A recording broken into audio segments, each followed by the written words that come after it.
सामने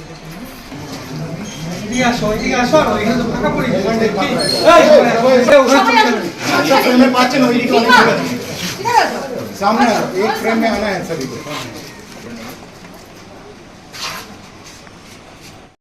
অ্যাকচুয়ালি আজকে দুপুর থেকে আমরা অবস্থান বিক্ষোভে বসেছিলাম। আমাদের কলেজে গত 2 এপ্রিল সমস্ত টিচারদের একটা ইমার্জেন্ট মিটিং হয়। সেই মিটিংয়ে কলেজের বিভিন্ন অসুবিধা নিয়ে আমরা কথা বলি, যেগুলো নিয়ে আগেও বারংবার আমরা লিখেছিলাম, বলেছিলাম। তার মধ্যে বহু ডাইমেনশন রয়েছে: প্রশাসনিক ব্যর্থতা, একাডেমিক ব্যর্থতা, একাডেমিক ফেলিয়ার, তথ্য বিকৃতি ইত্যাদি ইত্যাদি। তো তার উপরে শিক্ষকদের একটা ক্ষোভ ছিল। সেখান থেকে জয়েন্ট রেজলিউশন হয়েছিল যে আমরা আমাদের কলেজের মাননীয় ভারপ্রাপ্ত অধ্যাপকের নেতৃত্বে সঠিকভাবে এগুতে পারছি না। তার পরিপ্রেক্ষিতে সেই চিঠি, সেই রেজলিউশন, যেটি লিখিত আকারে টিচার্স কাউন্সিল গ্রহণ করেছিল, তা পাঠিয়ে দেওয়া হয়েছিল আমাদের মাননীয় সভাপতি ইমদাদ চৌধুরী মহাশয়ের কাছে। উনি আমাদের সাথে কথা বলার আগেই মিডিয়াকে প্রথম বাইট দিলেন। আমরা ওনার কলেজের শিক্ষক, উনি আমাদেরকে ডেকে আমাদের সঙ্গে কথা বলতে পারতেন বা নিজে এসে বলতে পারতেন। তা না করে উনি মিডিয়ায় বললেন উনি নাকি টিআইসিকে দিয়ে ভীমরুলের চাকে ঢিল ছুঁড়েছেন। আমাদের কাছে এই প্রশ্নটা অমীমাংসিত থেকে গেল যে আমরা মানুষ না ভীমরুল। যে সমাজে শিক্ষকদেরকে এইভাবে অপমান করা হয়, সেই সমাজের কি অবস্থা হতে পারে? ইসলামপুরের ভবিষ্যতের জন্য এরকম স্টেটমেন্টকে আমরা কন্ডেম করছি এবং ভবিষ্যতে এর আমরা যথোপযুক্ত ব্যাখ্যা ওনার কাছ থেকে পাবো বলে মনে করছি। দ্বিতীয় বিষয়, কলেজে গণতন্ত্রের একটা অভাব হয়েছে। তাই আমি ওনার কাছে অনুরোধ করব যে গণতন্ত্রের পূজারী আমাদের মাননীয় আব্দুল করিম চৌধুরী সাহেব রয়েছেন, 11 বারের বিধায়ক। তার বাড়িতে যে গণতন্ত্রের চর্চা হয়, সেই গণতন্ত্রের চর্চা প্রতিফলিত হোক আমাদের কলেজে চালানোর ক্ষেত্রেও। Teachers council, all staff council, স্টুডেন্টদের আজকে বিক্ষোভ চলছে। তাই এই যে গণতন্ত্রের অভাব, অনাস্থা চলছে একটা, এটা ফেরত আসুক। আমরা আবার আগামীকাল থেকে যাতে কলেজটাকে সুন্দর ডিরেকশনে এগিয়ে নিয়ে যেতে পারি, ছাত্র, শিক্ষক, শিক্ষাকর্মীরা একসাথে কাজ করতে পারি, তার জন্য কলেজে এই দমবন্ধকর পরিস্থিতি শেষ হোক।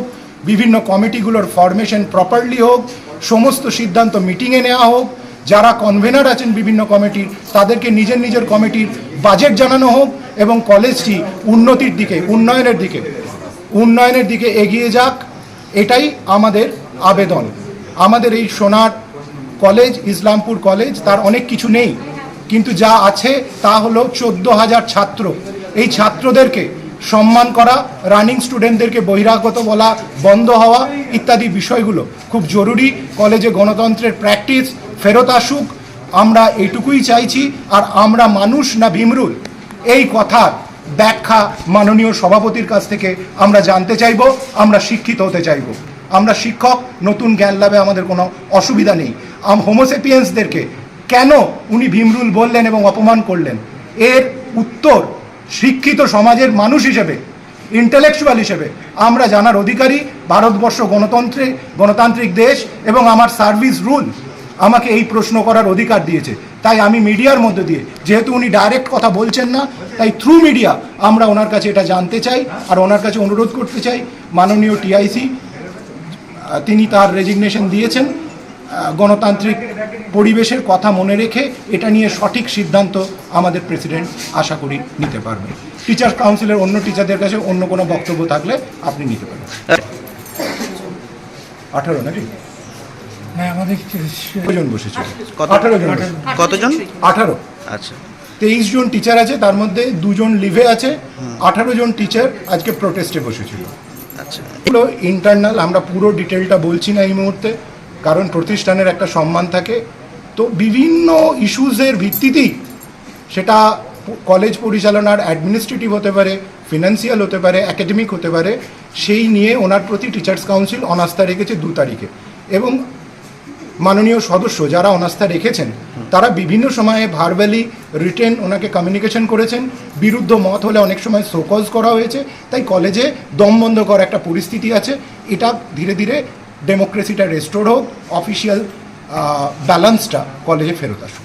স্যার, কাঞ্চন রায়, আমি ইংরেজি বিভাগের অধ্যাপক। West Bengal language act pass হয়, according to that law West বেঙ্গলের 3টে সাব ডিভিশন কালিম্পং, কার্শিয়াং এবং দার্জিলিং ছাড়া অন্য সব জায়গায় ফার্স্ট অফিসিয়াল ল্যাঙ্গুয়েজ হলো বাংলা। তাই আমি বাংলা নাই জানতে পারি, কিন্তু যখন আমি অ্যাডমিনিস্ট্রেটরের চেয়ারে বসবো আমাকে বাংলায় দরখাস্ত দেওয়া হলে আমি বাংলায় উত্তর করব। এটা সরকারি আইন, সেটুকু আমি আপনাদের সামনে বললাম। আর দ্বিতীয়ত হচ্ছে আমাদের কলেজের একটা ঐতিহ্য আছে ভাষা দিবস করার, সেটা এবছর কলেজ কোনো কারণে করে উঠতে পারেনি, কিন্তু টিচার স্টুডেন্টরা করেছিল। তাই বাংলা ভাষা সংস্কৃতির প্রতি ভবিষ্যতে আশা করি কলেজ একটু শ্রদ্ধাশীল হবে বা আমরা আরও হতে পারবো, এই আশা আমরা রাখছি। সিদ্ধান্ত যেটা হলো, আমাদের মূল দাবি আমরা যেটা নিয়ে আসছিলাম সেটা হচ্ছে যে আমাদের কিছু গভর্নিং বডির যে প্রেসিডেন্ট একটা বাক্য ব্যবহার করেছেন, সেটাতে আমরা খুবই মর্মাহত হয়েছিলাম। কেননা গভর্নিং বডির প্রেসিডেন্ট হচ্ছেন গভর্নিং বডির কলেজের বলতে পারবো কলেজের মাথা আর কি, বা কলেজের গার্জিয়ান, আমাদেরও গার্জিয়ান। তো ফলে তার মুখ থেকে একটা এরকম কথা শুনে আমরা খুব মর্মাহত হয়েছিলাম। ফলে সমস্ত টিচাররা আজকে সমস্ত টিচাররা এখানে ছিল, এবং টিচারের বাইরেও আরও অনেকেই ছিল, স্টুডেন্টরাও ছিল, ওদেরও একটা গ্রিভেন্স ছিল, সেটা নিয়েও এখানে কথা হয়েছে। ফলে এই যে দীর্ঘ একটা অবস্থান আমরা নিয়েছি, সেই দীর্ঘ অবস্থানে একটা অন্ত একটা শেষ একটা হবে এটা আশা করছি। কারণ হচ্ছে আমাদের যে বর্তমান যে টিআইসি আছেন উনি রেজিগনেশনটা সাবমিট করেছেন। আশা করছি গভর্নিং বডির যে প্রেসিডেন্ট আছেন এবং গভর্নিং বডি আছেন এইটা উপযুক্ত ব্যবস্থা নেবেন এবং নতুন কাউকে নির্বাচিত করবেন, এবং সেখানে কলেজটা যাতে সুষ্ঠুভাবে চলে। কারণ আমরা জানি ইসলামপুর কলেজ হচ্ছে একমাত্র কলেজ এই ইসলামপুর বিশাল একটা এরিয়ার জন্য, ছাত্রছাত্রীদের জন্য। ফলে এইখানে অচলাবস্থা থাকলে বা অন্যরকম একটা নিজেদের মধ্যে নানা রকম সমস্যা থাকলে তাহলে পঠন পাঠনের কিন্তু খুব খারাপ প্রভাব পড়ে। ফলে আমরা চাইব এর থেকে আমরা বেরিয়ে সুষ্ঠু পঠন পাঠন ব্যবস্থা চালু করতে পারবো এবং কলেজটা ভালোভাবে চলবে। এরা কোনোভাবে না, কলেজের হাল ফিরাতে হবে সবাই মিলে চেষ্টা করতে হবে। কেউ একা কিন্তু কলেজের হাল ফেরাতে পারবে না। সমস্ত শিক্ষক, শিক্ষাকর্মী, তারপরে যে নন টিচিং স্টাফ, তারপরে স্যাক টিচার, আমাদের বিভিন্ন ক্যাটেগরি আছে, তারা সবাই মিলে চেষ্টা করলে কলেজের হাল অবশ্যই ফেরানো যাবে। হ্যাঁ, এটা একটা সমস্যা অবশ্যই হচ্ছিল, কারণ একটা কন্ডিশন আছে। সিএসসি যখন একটা কলেজে প্রিন্সিপাল পাঠায় তার কতগুলো প্রিকন্ডিশন আছে। সেটা হচ্ছে যে অঞ্চলে বা যে স্টেটে বসবাস করে সেই স্টেটের যে স্টেট ল্যাঙ্গুয়েজ সেটাতে উনার দক্ষতা একটু থাকা দরকার। কেননা সমস্ত ছাত্রছাত্রী সেখানে তার মাতৃভাষা বাংলা, সেই ভাষায় কথা বলবে। ফলে একটা অসুবিধা হচ্ছিল, একটা গ্যাপ তৈরি হচ্ছিল, সেটা অস্বীকার করার উপায় নেই। হ্যাঁ,